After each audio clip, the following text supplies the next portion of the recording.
Ada orang menganggap kalau dia sakit berarti dia sedang diazab Allah.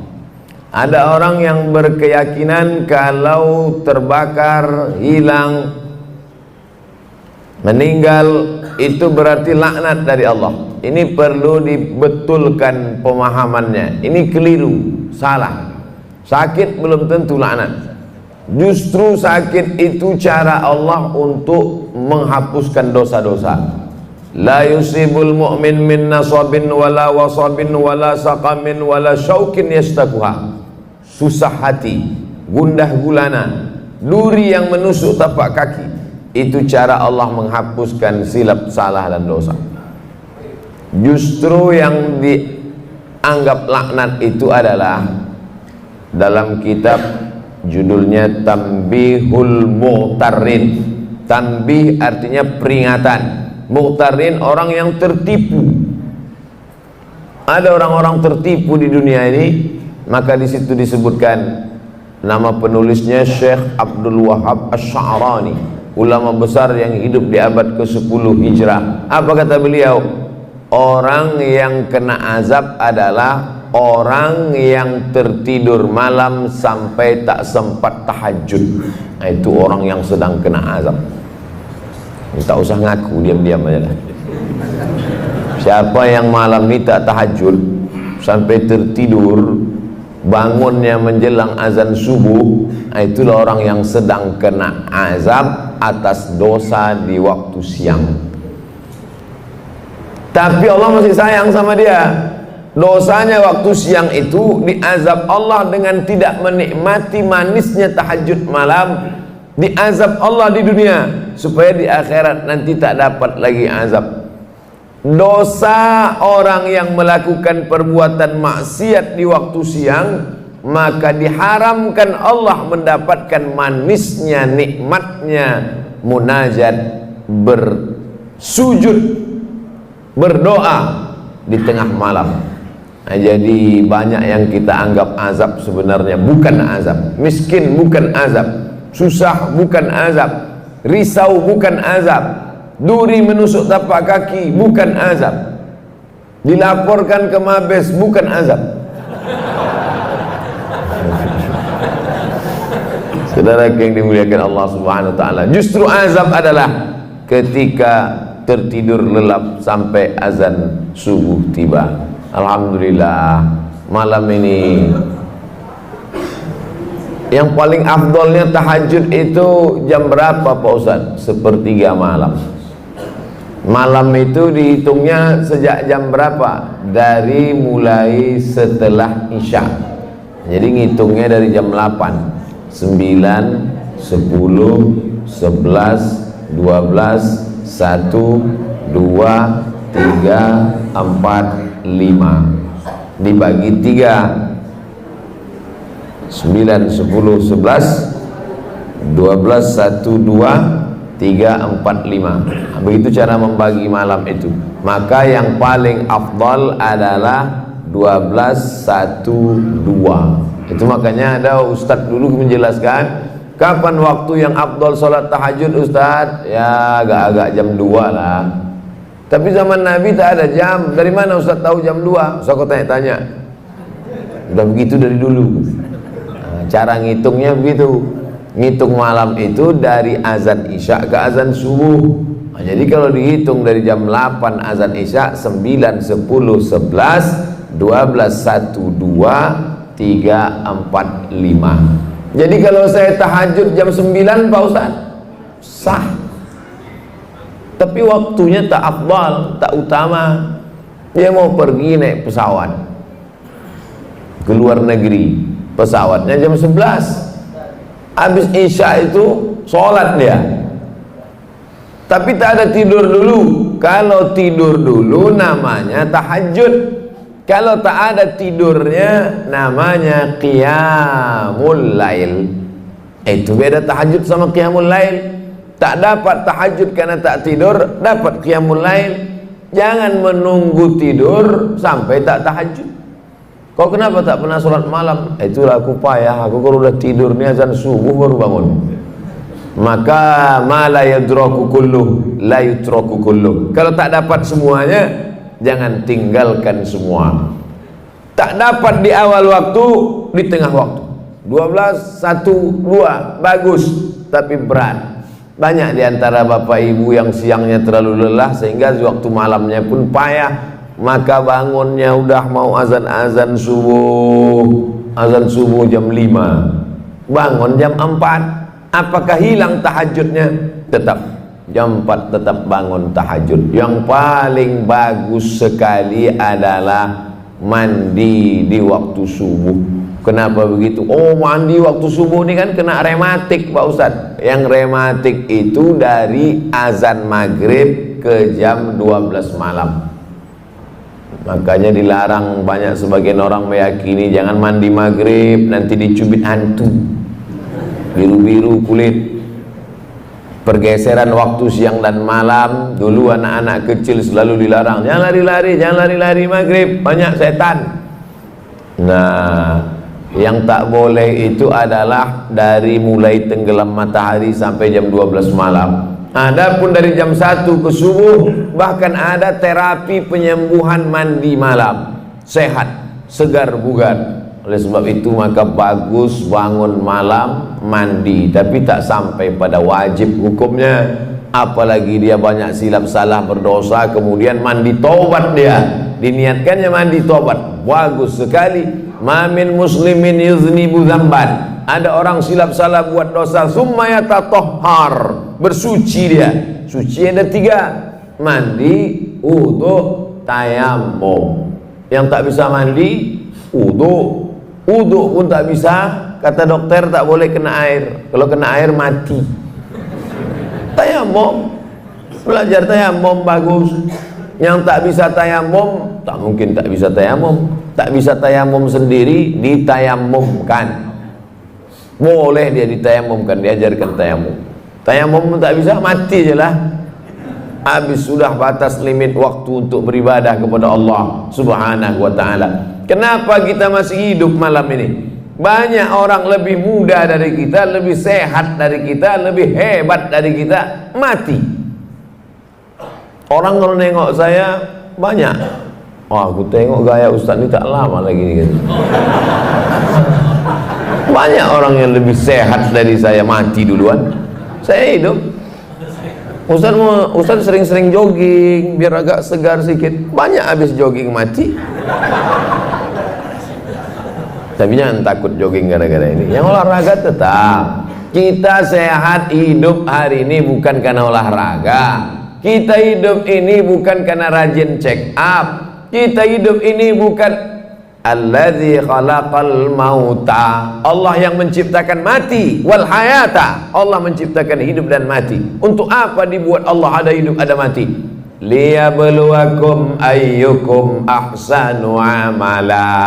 Allah ingin menguji siapa yang paling baik amal. Jadi kita masih hidup subuh ini, jangan sampai salah jawab. Pak, kenapa Bapak masih hidup sampai sekarang? Saya ini rajin jaga 4 sehat 5 sempurna. Banyak orang makannya sehat, dijaganya betul. Bapak makan ini takut kolesterol, Bapak makan ini takut darah tinggi, Bapak makan ini takut gula darah. Menguap mati. Alladzi khalaqal mauta wal hayata, surat Al-Mulk juz 29, surat yang pertama. Allah ciptakan hidup mati ini, dibuatnya kita hari ini hidup, tujuannya untuk beramal. Makanya alhamdulillah kita balas semua nikmat Allah itu subuh ini, kita bangun buka mata langsung beramal. Apa amal yang pertama? Zikir. Alhamdulillahilladzi ahyana ba'dama amatana wa ilaihin nusyur. Dulu orang begitu kalau bangun tidur, bangun alhamdulillah. Dia enggak sekarang, begitu bangun langsung ambil HP. Bapak Ibu yang dimuliakan Allah Subhanahu wa taala. Setelah bersih, apa salat yang paling bagus dilaksanakan? Salat sunat wudu. Dalilnya mana? Hadis riwayat dari Bilal bin Rabah. Bilal, ya Rasulullah, ku dengar suara selopmu dalam surga. suara sendal bergesek ke lantai, kresek kresek kresek kresek. Apa maknanya kalau kita dengar suara selop orang? Itu menunjukkan dia dekat, suara selopnya kedengaran. Sebagian orang begitu, ada juga sebagian lagi tak terdengar suara selopnya, tercium bau asapnya. Merokok. Ku dengar suara selop sendalmu dalam surga, hai Bilal. Apa amal kau, Bilal? Kata Bilal, aku tak pernah meninggalkan solat sunat setelah bersuci berwudu. Tak pernah dibuat Nabi, tak pernah disuruh Nabi, tak pernah diajarkan Nabi. Tak pernah Nabi mengatakan, hai orang beriman, kalian kalau habis wudu solat sunatlah kalian. Tak pernah. Itu murni inisiatif, ide dari Bilal. Setiap habis wudu solat sunat dia, setiap habis wudu solat sunat dia. Lalu kemudian Allah tunjukkan kepada Sayyidina wa Maulana Muhammad sallallahu alaihi wasallam, ini balasan amal Bilal. Nabi bertanya, itu bukan Nabi tak tahu, Nabi mau ngasih tahu pada orang yang menuduh bahwa perbuatan baik itu jangan asal dilaksanakan. Nih perbuatan baik yang tak pernah dibuat Nabi tapi disetujui Nabi. Engkau masuk surga gara-gara amalmu, wahai Bilal. Maka kita pun kalau mau ikut amal baik, habis wudu solat sunat. Bagi yang pakai usolli sunnatal wudu raka'ataini lillahi ta'ala. Bagi al-wasliyah pakai usolli, Muhammadiyah tak pakai usolli. Allahu Akbar. Niatnya di mana? Dalam hati. Tak usah berkelahi antara al-wasliyah Muhammadiyah. Kau, aku dua-dua tak pernah buat. Parah. Seumur hidup tak pernah sholat sunat wudu, agak sekali. Buatlah banyak-banyak Pak Ustaz, asal setiap habis wudu sholat sunat wudu. Bagus sekali. Lalu setelah sholat sunat, ayatnya Pak Ustaz terserah. Faqra'u ma tayassara minal Qur'an. Bacalah apa yang mudah bagimu dari Al-Quran. Ghairil maghdubi alaihim waladdallin. Amin. Apa yang ingat? Kebetulan orang baru balik haji. Ingat ayat haji? Wa atimmul hajja wal umrata lillah. Ayat apa ingat? Ayat tentang kurban Pak Ustaz. Inna a'tainakal kautsar fasholli li rabbika wanhar inna syani'aka huwal abtar. Apa aja ayat yang kau ingat, itu baca. Kalau tak baca ayat Pak Ustaz, sholatnya sah. Membaca ayat itu hukumnya sunnah. Tak dibacanya ayat sah. Tapi parah kali lah itu pula. Baca ayat pun tak bisa. Kalau qul huwallah aja saya baca Pak Ustaz, sah. Ada sahabat Nabi membaca ayat dalam sunat, sholat sunat, dari mulai habis isya sampai azan subuh. Ayatnya tak diganti-gantinya, qul huwallah. Namanya Qatadah bin Nu'man. Nama kitab yang menceritakan Al-Musnad. Nama pengarang Al-Musnad Ahmad bin Hambal, meninggal tahun 241. Nama kerennya Imam Hambali. Hambal artinya karpet. Orang Medan bilang hambal karpet kan? Coba kau bawa hambal tuh, hambal. Imam Hambali, Ahmad bin Hambal. Di dalam kitab itu disebutkan, hadisnya sahih. Qatadah bin Nu'man sholat sunat dari isya sampai subuh, ayatnya qul huwallah, tak diganti-gantinya. Dilaporkan ke Nabi, ya Rasulullah, ini ada orang aneh ini, ayatnya tak diganti-gantinya, qul huwallah aja. Apa kata Nabi SAW? Innaha la ta'dilu sulusal Qur'an. Qul huwallah itu sama dengan sepertiga Quran. Dibacanya bolak-balik dari isya sampai subuh, maka dia sudah seperti menghatamkan Quran berkali-kali. Jadi yang hafal qul huwallah jangan berkecil hati. Ini nilai yang tunggu-tunggu nih Pak Ustaz. Bapak Ibu yang dimuliakan Allah Subhanahu wa taala, setelah selesai salat sunat wudu, bagus lagi salat sunat taubat. Asal disebut tahu, terbayang toco. Makan. Makan tak salah, tapi makan dalam Islam itu tujuannya liyuqima sulbahu, menegakkan tulang belakang. Ini bapak ibu bisa tegak tulang belakang ini kan karena makan semalam. Coba kalau tak makan, asal agak-agak mau duduk tumbang. Oleh sebab itu maka masalah makan tak salah. Kulu, makanlah. Washrabu, minumlah. Wala tusrifu, jangan berlebih-lebihan. Lalu kemudian solat sunat taubat. Usolli sunnatat taubat raka'ataini lillahi ta'ala. Apa dosa saya, Ustaz? Kenapa saya mesti sholat sunat taubat? Dosa saya apa? Dosa engkau karena kau mengaku tak berdosa, itulah dosa. Jangan sangka dosa itu mencuri, ngerampok, berzina, minum khamar. Mengaku tak berdosa, itu sudah dosa. Kenapa begitu?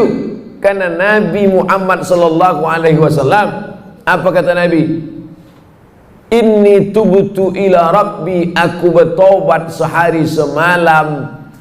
Istaghfartu, aku beristighfar sehari semalam. Akthar min mi'ati marrah, lebih dari 100 kali. Atau kama qala Rasulullah sallallahu alaihi wasallam.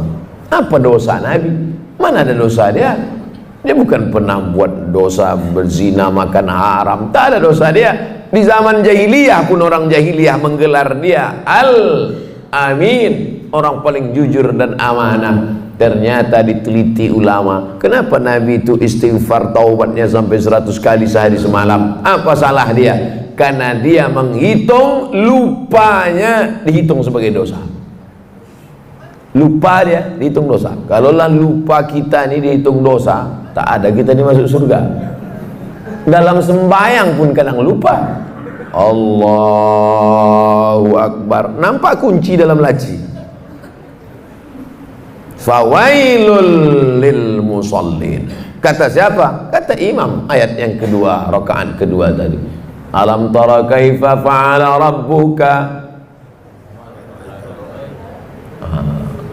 Ara'aita. Untung ada yang meluruskan. Jadi tak selamanya Ustaz itu betul. Jangan Ustaz itu salah diteruskan juga ayat dia. Ara'aita allazi yukadzibu biddin. Tahukah kau siapa yang mendustakan agama? Bukan orang yang minum khamar. Orang mendustakan agama bukan orang korupsi. Siapa orang mendustakan agama? Ara'aita allazi yukadzibu biddin fadzalika allazi yad'ul yatim. Kalau ada orang rajin puasa sunat, bolak-balik haji ke Makkah, tapi anak yatim tak bayar uang sekolah, dia diam, itulah orang mendustakan agama. Fadzalika allazi yad'ul yatim wa la yahuddu ala ta'amil miskin. Saya baru dapat video anak kecil bersandar di dinding, digeser sama petugas, jatuh, mati dalam kelaparan. Pengamen, gembel, meninggal dalam kelaparan, tak makan. Siapa yang bertanggung jawab? Dituntut di hadapan Allah Subhanahu wa taala. Walaupun ibadahnya bolak-balik ke Makkah, walaupun haji dan umrohnya banyak. Siapa itu? Fadzalikal ladzi yad'ul yatim. Itulah mengapa Abu Bakar, Umar, malam-malam Umar bin Khattab keliling. Umar bin Khattab malam-malam keliling. Didengarnya suara mak-mak memasak. Klontang-klonteng, ditengoknya yang dimasak batu. Kenapa kau masak batu? Anakku menangis. Ku suruh diam, dia tak diam. Jadi aku pura-pura masak biar supaya dia tidur. Celaka Umar bin Khattab itu khalifah dia, tapi kami tak dapat ini sembako. Tidak sembako, gandum. Pergi Umar bin Khattab ke Baitul Mal, diambilnya gandum, dimasukkannya ke dalam goni, dipikulnya sendiri, dia sendiri mengantarkan. Nih, kenapa tak disuruhnya stafnya, staf tolong kau pikulkan gandum? Tak, dia takut dituntut di hadapan Allah Subhanahu wa taala.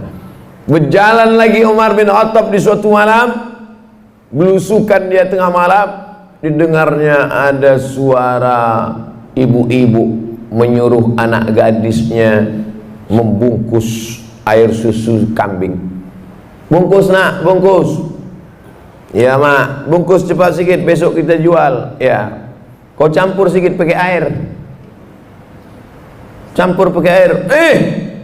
Kenapa kita campur pakai air? Nanti kalau tahu Umar bin Khattab, mana dia tahu, dia sedang tidur di rumah. Umar bin Khattab sedang nguping. Ditandai Umar bin Khattab rumah. Umar bin Khattab tak tahu. Umar bin Khattab tak tahu mak, tapi Allah melihat. Siapa yang sedang menengok perbuatan kita ini? Dia. La ta'khudhuhu sinatun wala naum. Ditandai Umar bin Khattab rumah. Itu rumah. Besok disuruhnya utusan, kau cari rumah di sekian gang sekian, cari anak gadisnya, mau kita pinang. Untuk anak dia, bukan untuk dia. Itu beda Umar dulu sama Umar sekarang.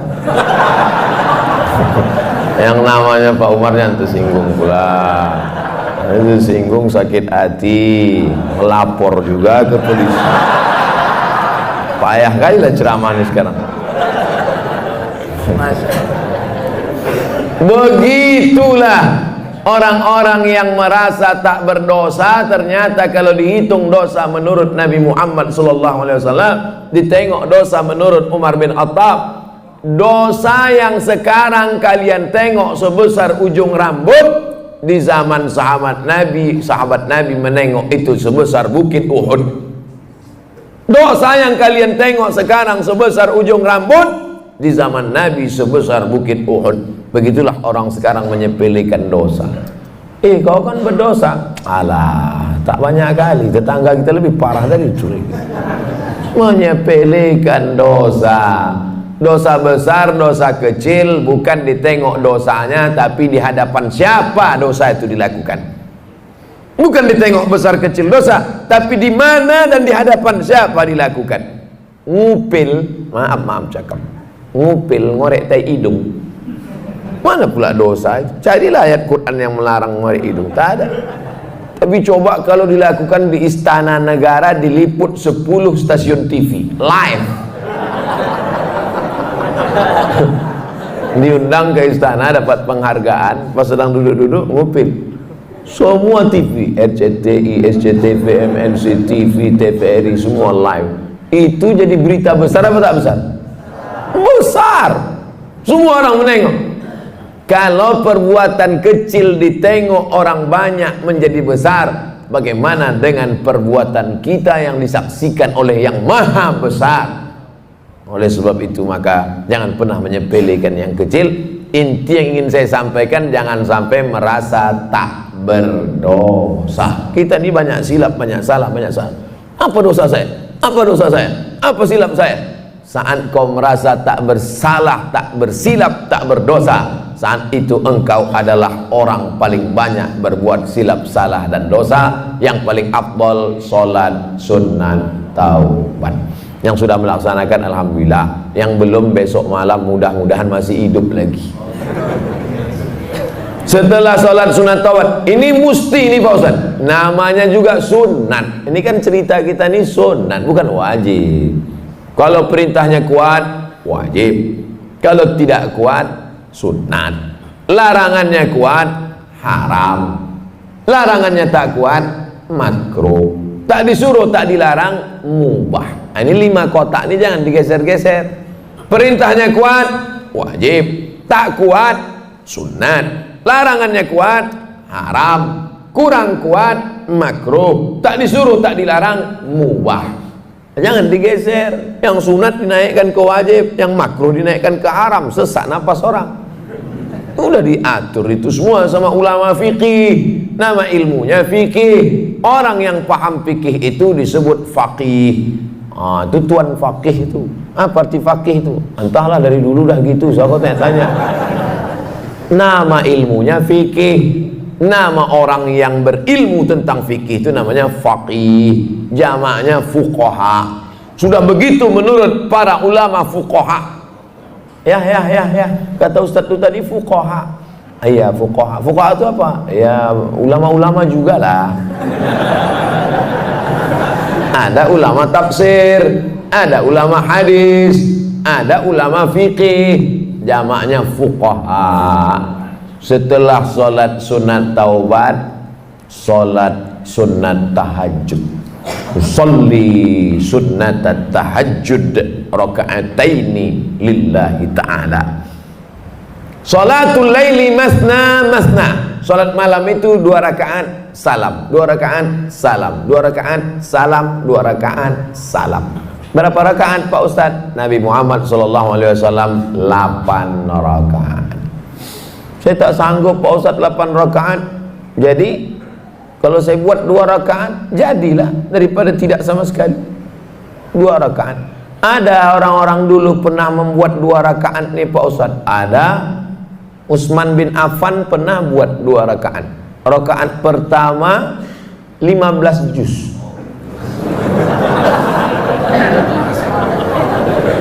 Rakaat kedua 15 juz. Kalau rakaatnya banyak, ayatnya pendek-pendek. Siapa itu? Anaknya cerita. Nama anaknya Abdullah. Nama ayahnya Ahmad. Abdullah bin Ahmad. Nama atuknya Hambal. Abdullah bin Ahmad bin Hambal. Abdullah, ya, ayah kau ulama besar. Oh, imam mazhab. Mazhab yang ketiga, paling tua Hanafi, nomor 2 Maliki, nomor 3 Syafi'i, nomor 4 Hambali. Ayahnya imam mazhab yang keempat di Baghdad, Irak. Ayah kau ulama besar, hebat. Berapa rakaat sembahyang malamnya? 300 rakaat, 300 rakaat. Sebelum masuk penjara. Begitu masuk penjara disiksa, sakit. Keluar dari penjara 150 rakaat. Imam Ahmad bin Hanbal. Kita berapa rakaat? 8 rakaat. Itu pun ayatnya sehembus napas. Saking kencangnya tak ingat. Nauzubillah. Jadi membandingkan diri kita ini dengan ulama. Ada ulama namanya Sajjad. Sajjad artinya orang banyak sujud. Maka disebut dia dengan Imam As-Sajjad. Namanya Ali. Nama atuknya Ali juga. Ali bin Husain bin Ali, suami Fatimah binti Muhammad sallallahu alaihi wasallam. Jadi kalau dihitung dari Nabi keberapa dia itu? Ali bin Husain bin Fatimah binti Muhammad SAW, cicit Nabi. Namanya Ali Zainal Abidin. Zainal artinya perhiasan, Abidin orang ahli ibadah. Zainal Abidin perhiasan ahli ibadah. Sajjad karena banyak sujud. Sujudnya sehari semalam 1000 kali. Begitu disebutkan dalam biografinya Syiar A'lam An-Nubala. Saya sebutkan cerita ini supaya kita jangan membesarkan diri, merasa amal sudah banyak karena menghitung diri dengan orang yang tak sembahyang. Kalau tengok masalah akhirat, tengok ke atas, tengok ulama-ulama, tengok imam-imam yang hebat-hebat luar biasa.